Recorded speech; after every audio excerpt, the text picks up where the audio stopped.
सो आप सबको एक बार फिर से जय यीशु की प्रभु के अनुग्रह से हम उस जगह पे हैं जहाँ पे आके हम परमेश्वर के वचनों से कुछ बातों को सीखते और समझने की कोशिश करते हैं। आज जो मैं आपके साथ बात करने वाला हूँ वो है कि अपनी नजरें हम किस जगह पे टिका के रखें ताकि हम सीधा सीधा यीशु मसीह के पीछे ही चल पाए, दाएं बाएं मुड़ने की, दाएं बाएं जाने की हमें जरूरत ना पड़े। हम एक दौड़ में दौड़ रहे हैं और उसका इनाम हमारे लिए रख छोड़ा है।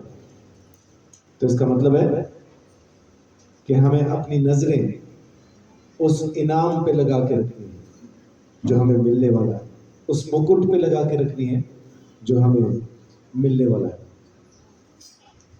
अपनी आंखों को, पहला कुरिन्थियों 9 अध्याय, अपनी आंखों को आप उस इनाम की तरफ, उस टारगेट, उस लक्ष्य, उस गोल की तरफ लगा के रखें जिस तरफ हमें जाना है, दौड़ना है, वहां पहुंचना है, उसकी तरफ ही अपनी नजरों को लगा के रखें। 9 अध्याय उसकी 24 और 25 आए। क्या तुम नहीं जानते कि दौड़ में तो दौड़ते सब ही हैं, परंतु इनाम एक ही ले जाता है। तुम वैसे ही दौड़ो कि जीतो। हर एक पहलवान सब प्रकार का संयम करता है।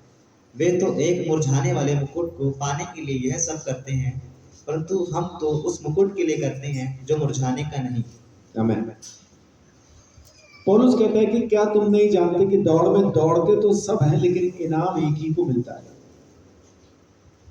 और पहलवान कितना संयम रखते हैं। संयम रखने का मतलब सुबह जल्दी उठना, फिर अखाड़े में जाके उतनी ही कसरत करना, वही चीजें खाना जो उनकी सेहत के लिए अच्छी हैं। पहलवान का मतलब ये नहीं है कि जो कुछ सामने आया वही खा लिया, उसको पहलवान नहीं कहते हैं, उसे पेटू कहते हैं। पहलवान वो है जो वही चीजें खाएगा जो उसकी सेहत के लिए अच्छी है और उन चीजों से परहेज करेगा जो उसकी सेहत को सूट नहीं करती हैं या उसकी सेहत के लिए अच्छी नहीं है। जैसे पहलवान, सुनने में आता है जी इतने अंडे खाते हैं, इतना दूध पीते हैं, इतना घी खा जाते हैं, इतने पराठे खाते हैं, है ना, और मांस खाने वाले इतना चिकन खाते हैं, इतना मटन खाते हैं, इतनी मच्छी खाते हैं। लेकिन आपने ये कभी नहीं सुना होगा कि पहलवान इतने गोलगप्पे खा जाते हैं, पहलवान इतनी चाउमीन खाते हैं, पहलवान इतने मोमो खाते हैं, पहलवान इतने नूडल्स खा जाते हैं। ये कभी नहीं सुना होगा। क्या वो खरीद के खा नहीं सकते? खा सकते हैं, लेकिन नहीं खाते। क्यों? क्योंकि वो उनकी सेहत के लिए अच्छा नहीं है। पहलवान संयम करता है, किस लिए? ताकि इनाम को जीत सके। उसके जहन में सिर्फ एक ही चीज है, मुझे कुश्ती जीतना है, बस कुश्ती जीतना है। और दुश्मन को हराने के लिए, उसको पछाड़ने के लिए अलग अलग तरह के दांव, अलग अलग तरह के पैंतरे वो सीखता है। यहाँ पे पौलुस हमें ये सिखाना चाहता है, ये समझाना चाहता है कि सिंगल माइंडेड माने सिर्फ एक ही सोच के साथ अपने लक्ष्य की तरफ दौड़ो, अपने इनाम की तरफ दौड़ो। उसमें आपको जो संयम करना पड़े सो करो। और अपने दुश्मन को हराने के लिए, अपने दुश्मन को हराने के लिए जो जो दांव आपको सीखने हो, सीखो, ताकि वो दुश्मन आपको किसी भी तरह से हरा ना सके। आपको इनाम जीतना है। और इस इनाम से वंचित रह जाने के पीछे खाली हमारा दुश्मन ही नहीं है, हम खुद भी काफी। अगर हम संयम नहीं रख पा रहे हैं, अगर हम सिंगल माइंडेड माने एक ही सोच के साथ अगर हम अपने इनाम की तरफ नहीं दौड़ रहे हैं, उस दौड़ में नहीं दौड़ रहे हैं, उस मुकुट को हासिल करने की कोशिश नहीं कर रहे हैं, तो दोषी हम खुद भी हैं। परमेश्वर ने एक मुकुट हमारे लिए रख छोड़ा है, उसकी तरफ को दौड़ना माने बिना इधर उधर झुके या घूमे, बस एक ही चीज, महाभारत के अंदर एक एपिसोड आता है जहां पे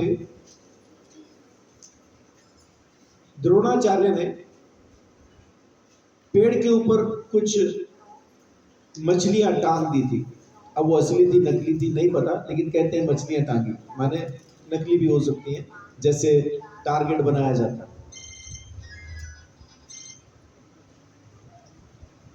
सबको कहा कि मछली की आंख का निशाना लेके तीर चलाओ, आंख में तीर मारो। किसी का निशाना उसके सर में लगा, किसी का पेट में लगा, किसी का पूंछ में लगा, लेकिन एक ऐसा शिष्य था जिसका नाम था अर्जुन, उसने मछली की आंख में ही तीर मारा।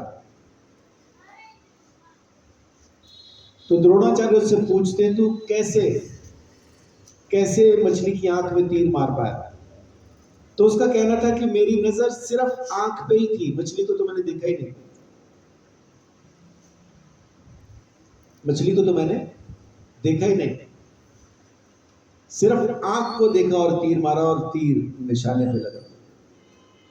हमें भी उन चीजों को देखने की जरूरत नहीं है कि मुझे किस चीज से बचना है और कहां पहुंचना है।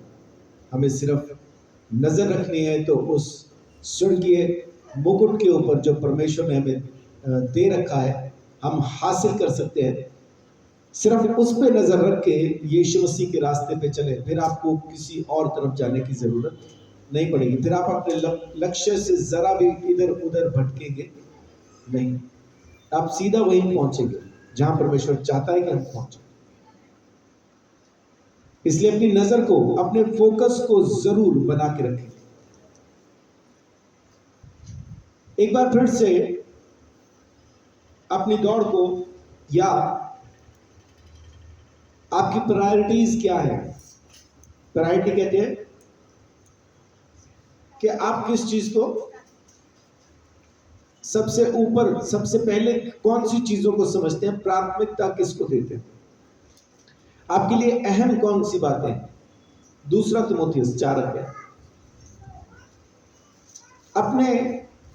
अपने आप को दोबारा से एक बार री इवेल्युएट कीजिए, दोबारा से एक बार फिर अपना आंकलन कीजिए, अपने आप को जांचिए एक बार फिर से।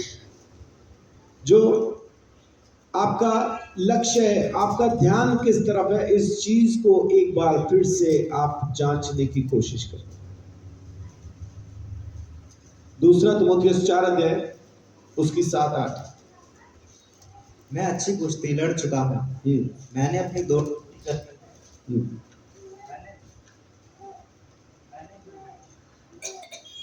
मैं अच्छी कुश्ती लड़ चुका हूं, मैंने अपनी दौड़ पूरी कर ली है, मैंने विश्वास की रखवाली की है, भविष्य में मेरे लिए धर्म का वह मुकुट रखा हुआ है, जिसे प्रभु जो धर्मी और न्यायी है मुझे उस दिन देगा, और मुझे ही नहीं वरन उन सब भी जो उसके प्रकट होने को प्रिय जानते हैं। आमीन। पौलुस क्या कहता है? मैंने अपनी दौड़ पूरी कर ली है, मैं अपनी कुश्ती लड़ चुका हूं और जीत चुका हूं। उसने हमें कंफर्म करके बता दिया कि मैं कर चुका, तुम भी कर सकते हो। लेकिन पौलुस हमें एक चीज बहुत अच्छे से सिखा रहा है कि दाएं बाएं देखने की जरूरत नहीं, मेरा फोकस, मेरी नजर जिस जगह पे थी मैंने उसको हासिल किया है, तुम भी कर सकते हो। तो एक बार बैठ के फिर दोबारा से आप अपने आप को जांचें, अपने केंद्र को जांचें, माने अपने लक्ष्य को जांचें, अपने फोकस को जांचें कि आप किस दौड़ में दौड़ रहे हैं। क्या आप उसी दौड़ में दौड़ रहे हैं जो यीशु मसीह की है, या आपकी अपनी कोई अलग दौड़ है जिसमें आप दौड़े चले जा रहे हैं? अपनी दौड़ को एक बार फिर से जांचने की जरूरत है, पहचानने की जरूरत है। इसलिए बार बार बाइबल में कहती है कि यदि खुद को जांचते तो दंड ना पाते। तो खुद को जांचना बहुत जरूरी है, एक बार फिर से खुद को जांचिए। और देखिए इब्रानियों 12 अध्याय, यहां पे लिखने वाला एक और चीज कहता है। वो क्या कहता है? कि हमें पहचानने की जरूरत है कि हमारा ध्यान भटकाने वाली चीजें हैं कौन सी हैं। 12 का 1 और 2 पढ़िए।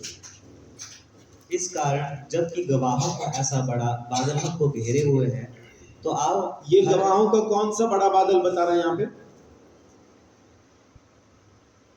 जो 11 अध्याय में है। इब्रानियों 11 अध्याय के अंदर आपको विश्वास के योद्धा मिलते हैं। उन सब की बातें करने के बाद, सबकी गवाही देने के बाद, फिर 12वें अध्याय में कहता है अब जब हमें गवाहों का ऐसा बड़ा बादल घेरे हुए, ये 11वें अध्याय के विश्वासियों की बात कर रहा है। उसके बाद कहता है जी, अब जब तो आओ हर एक रोकने वाली वस्तु और उलझाने वाले पाप को दूर करके, कौन सी रोकने वाली वस्तु और उलझाने वाले पाप को दूर करके, हाँ जी, वह दौड़ जिसमें हमें दौड़ना है धीरज से दौड़ें। हाँ, अब यहाँ पे धीरज सख्त जरूरी है। उलझाने वाली चीजें और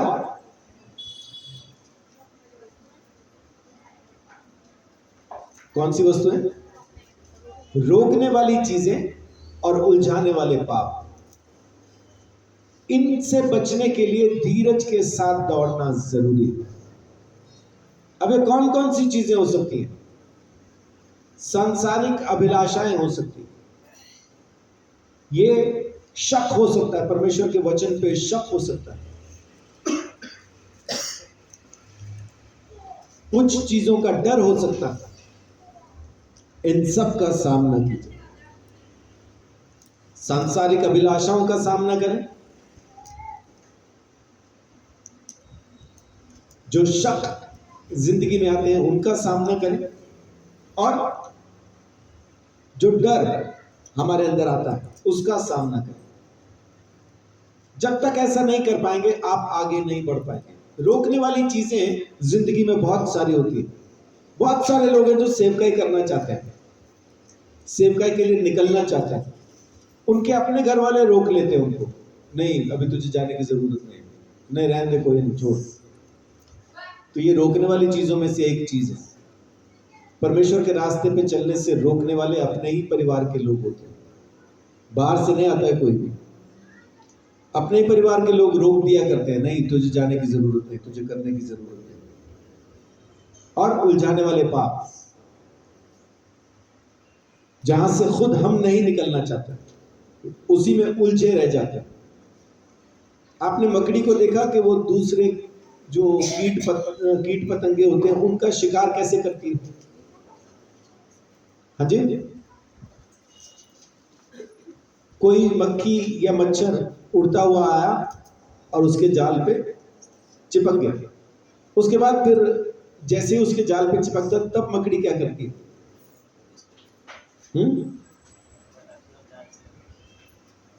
जल्दी से उसके पास आती है और उसके गिर्द नया जाल बुन देती है ताकि वो बिल्कुल उड़ ही ना पाए। उसको अच्छे से बांध देती है अपने ही जाल के, और वो वहीं खत्म होता है, उसको फिर वो आराम से खाती है।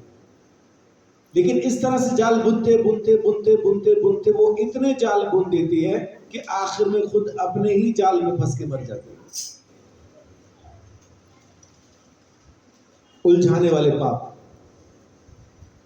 हम उसमें उलझ के रह जाते हैं, निकलते नहीं, और बुनते जाते हैं और इस तरह से उसमें फंस जाते हैं कि फिर हमारी दौड़ वहीं खत्म हो जाती है, हम कहीं नहीं पहुंच पाते। रोकने वाली चीजें, रोकने वाली वस्तुएं और उलझाने वाले पाप, करें क्या? इन सब से अलग होके धीरज के साथ दौड़े। सहायता कौन, यहां पे सहायता कौन करेगा? पढ़िए अगली आयत। और विश्वास की कर्ता और सिद्ध करने वाले यीशु की ओर ताकते रहें। देखिए, विश्वास का कर्ता यीशु, सिद्ध करने वाला यीशु। सिद्ध कौन है? सिद्ध वो है जिसकी जिंदगी में कोई ऐसा गलत, ना रोकने वाली चीज है ना उलझाने वाला पाप है, वो सिद्ध है। करने वाला कौन? यीशु। जब हम यीशु पे ही नजर रख के चलते रहेंगे तो वो अपने आप हमारे विश्वास का कर्ता होगा, हमारे विश्वास को बढ़ाएगा और हमें तमाम चीजों से आजाद करके हमें सिद्ध भी करेगा। जी फिर से पढ़िए। और विश्वास के कर्ता और सिद्ध करने वाले यीशु की ओर ताकते रहे, जिससे जिसने उस आनंद के लिए जो उसके आगे धरा था लज्जा की कुछ चिंता ना करके क्रूस का दुख सहा और परमेश्वर के सिंहासन की दाहिनी ओर जा बैठा। आमीन। हमारे लिए किया उसने ये सब कुछ, ना उसने लज्जित होने को कुछ समझा, ना उसने मार खाने को कुछ समझा, बल्कि सब कुछ करने के बाद वो परमेश्वर के सिंहासन पे उसके दाहिनी ओर जाके बैठ। तो उस पर विश्वास रखें। अब करना क्या है कि जो भी चीजें आपको बहका सकती हैं, भरमा सकती हैं, डिस्ट्रैक्शंस जितनी भी हैं, उनसे बच के धीरज के साथ इस दौड़ में दौड़ना है, ताकि हम उस मुकुट को हासिल कर सकें। ये खास तौर से संयम के साथ होगा, धीरज के साथ होगा। धीरज आपकी जिंदगी के अंदर आत्मिक बातों को बढ़ाने में सहायक होता है। धीरज आपकी जिंदगी में आत्मिकता को बढ़ाता जाता है। अब इसको किस तरह से आप बढ़ाएंगे? आत्मिक डिसिप्लिन, आत्मिक अनुशासन, उसको आप किस तरह से बढ़ाएंगे? आत्मिक अनुशासन को कैसे बढ़ा सकते हैं आप? कैसे बढ़ा सकते हैं?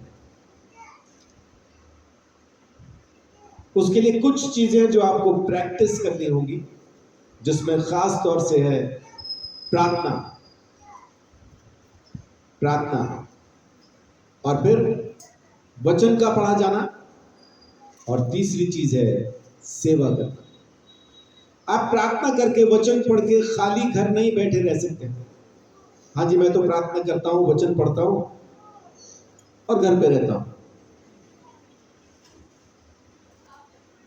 आप इसके लिए वचन नहीं पढ़ रहे, आप इसके लिए प्रार्थना नहीं कर रहे। प्रार्थना कर रहे हैं आप इसके लिए कि आपने प्रार्थना की, आपने वचन पढ़ा, ताकि जाके आप सेवा कर सकें, आप उसको दूसरों के साथ शेयर कर सकें, दूसरों को यीशु की शांति में लेके आ सके, परमेश्वर की संतान बना सके। आप उसके लिए पढ़ते हैं। विश्वासियों को एक खास तौर का वहम है। विश्वासी और पास्टर में बड़ा फर्क समझते हैं लोग, और ये खाली विश्वासी नहीं समझते, मैंने पास्टर्स को भी ऐसा समझते हुए देखा। अगर कोई सभा हो रही है, वहां पे कुर्सियां लगी हैं,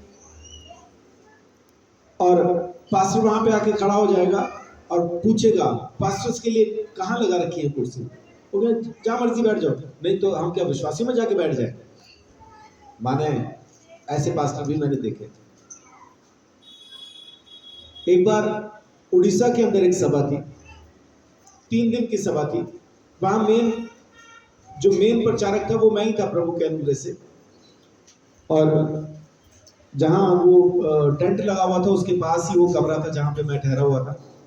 तो मैं वैसे ही शाम को ना नॉर्मल साधारण जो जैसे ट्रैक सूट और टी शर्ट पहन के हम सोते हैं, तो नहाने के बाद मैंने वही पहना हुआ था। वैसे ही मैं देखने के लिए चला गया कि चलो देखें जाके इंतजाम कैसा चल रहा है। अभी सभा में टाइम था, आधा पौना घंटा था, उतना ज्यादा भी नहीं। मैं वहां पहुंचा तो एक भाई टेंट के बाहर ऐसा खड़े थे, मेरे को लगा पता नहीं विश्वासी है नहीं है, क्या है नहीं पता। तो सामने से अनाउंसमेंट हो रही थी कि विश्वासी आ जाएं बैठे, और पास्टर्स के लिए उन्होंने अलग से अनाउंसमेंट की कि पास्टर्स के लिए वहां पे सीट है। तो उसके खड़े होने के अंदाज से मुझे नहीं लग रहा था कि वो विश्वास में है। मैं उसके पास गया, मैंने जाके पूछा माफ कीजिए क्या आप विश्वासी हैं? नहीं। एक अलग अकड़ थी उसमें भाई में, नहीं। चलो बात खत्म हुई, मैं जाने लगा तो पीछे से बोल रहा हेलो। मैं पलटा, आई एम पास्टर। अच्छा, मैं पास्टर, फिर आपके लिए आगे कुर्सी है, आप आगे जाके बैठ जाए, कह के जाने लगा। इस बार मैंने पीछे से आवाज दी, पास्टर जी मुड़ा। मैं कहा पास्टर तो बन गए, अब विश्वासी भी बन जाओ। विश्वासी के लिए कह रहा मैं नहीं हूं। ये बड़ा तगड़ा वहम है विश्वासियों और पास्टर्स के बीच में कि ये काम पास्टर का है, ये काम विश्वासी का है। ये हमने तैयार किया हुआ है, ये पास्टर्स के द्वारा तैयार किया गया कार्यक्रम है। ये काम मेरा है, ये काम तुम्हारा है। ऐसा क्यों? क्योंकि अगर सारे के सारे काम आप करोगे तो फिर मुझे कौन पूछेगा? लेकिन बाइबल क्या कहती है? बाइबल कहती है जिस किसी ने यीशु पे विश्वास किया वो सारे काम कर सकता है। ये टाइटल हमने दे रखे हैं, विश्वासी पास्टर, ये हमने दिए थे। एक पास्टर का ये काम है, विश्वासी का वो काम है, ये बैठ के हमने तैयार किया। वचन पढ़ रहे हैं, प्रार्थना कर रहे हैं, तो जाके सेवा भी करो। ये खाली घर बैठने के लिए नहीं है। हाँ जी, मैं रोज वचन पढ़ता हूं, रोज प्रार्थना करता हूं, आगे वाली चीज मेरे पास है नहीं। रोज सेवा भी करता हूं, ये साथ में आना चाहिए। जब आप इसको प्रैक्टिस करना शुरू करेंगे तब आप धीरज के साथ रोकने वाली चीजों का सामना कर पाएंगे, उलझाने वाले पाप से आजाद होके उस विश्वास के कर्ता और सिद्ध करने वाले के साथ चलना शुरू कर देंगे। लेकिन ये करना होगा आपको खुद करना होगा। आपको रोकने वाली कोई चीज नहीं है जमीन पे। अगर आप प्रैक्टिस करना शुरू करें, प्रार्थना के साथ, वचन के साथ सेवकाई शुरू करें, आपको रोकने वाला कोई नहीं, आपको उलझाने वाला कोई नहीं। आप आगे बढ़ सकेंगे, आप आगे जा सकेंगे, आपको नहीं रोक पाएगा कोई भी। तो ये करना बहुत जरूरी है। अगर आप डिस्ट्रैक्शन से बचना चाहते हैं, भरमाने वाली चीजें, घुमाने वाली चीजों, उन बातों से बच के परमेश्वर के साथ आगे बढ़ना चाहते हैं, तो बहुत जरूरी है कि आप इन 3 कामों की प्रैक्टिस शुरू कीजिए। प्रार्थना, वचन और सेवकाई। इन तीनों की प्रैक्टिस रेगुलर बेसिस पे रोज करना शुरू कीजिए, रोज। तब आपकी जिंदगी में किसी भी तरह की कोई परेशानी बाकी नहीं रहेगी। और तीसरी चीज जो मैं आपके साथ शेयर करना चाहता हूं वो है कि लगातार इस काम में बने रहो। लगातार। बहुत बार क्या होता है कि हमें ये वहम सा हो जाता है कि हाँ ये चीज मैं छोड़ चुका, अब तो नहीं करता हूँ, यूं हो गया वैसा हो गया। लेकिन 8 साल बाद, 10 साल बाद, 15 साल बाद दोबारा से वो चीज शुरू हो जाती है। इसलिए ये चीजें रोज करना, रोज इसकी प्रैक्टिस करना जरूरी है, ताकि जो चीजें हम पीछे छोड़ के आए हैं वो दोबारा से हमारी जिंदगी के अंदर काम करना ना शुरू करें। फिलिपियों 3 अध्याय 3 का 13-14। हे भाइयों, मेरी भावना यह नहीं कि मैं पकड़ चुका हूँ, परंतु केवल यह एक काम करता हूँ कि जो बातें पीछे रह गई हैं उनको भूलकर आगे की बातों की ओर बढ़ता हुआ निशाने की ओर दौड़ा चला जाता हूँ, ताकि वह इनाम पाऊं जिसके लिए परमेश्वर ने मुझे मसीह यीशु में ऊपर बुलाया है। आमीन। क्या कहता है? मैं ये नहीं कहता हूं कि मैं पकड़ चुका हूं, लेकिन ये कह रहा हूं कि आगे बढ़ रहा हूं, और जो पीछे रह गया है उसको भूलता जाता हूं, छोड़ता जाता हूं। आप तो भूल जाते हैं चीजों को, लोग आपको भूलने नहीं देते। दोबारा दोबारा घूम घूम के आपके सामने आएंगे और फिर से याद कराएंगे। याद है उस दिन क्या हुआ था? याद है आपकी जिंदगी में ऐसा हुआ था? याद है आपने पहले भी ये किया है, आप फिर से वो कर रहे हैं? याद है? ये लोग कहेंगे, लेकिन आपको बढ़ना है, आपको बढ़ना है। पुरानी चीजों को पीछे छोड़ते हुए आगे बढ़ते जाएं। लगातार लगातार बढ़ते रहना जरूरी है। अब खरगोश तो तेज दौड़ता है, कछुआ तो दौड़ता ही नहीं, वो तो सिर्फ चलता है। कछुए को दौड़ते देखा किसी ने? सूखी जमीन पे, पानी में नहीं। पानी में तो स्पीड पकड़ लेगा वो, लेकिन सूखी जमीन पे कभी कछुए को दौड़ते देखा है? वीडियो में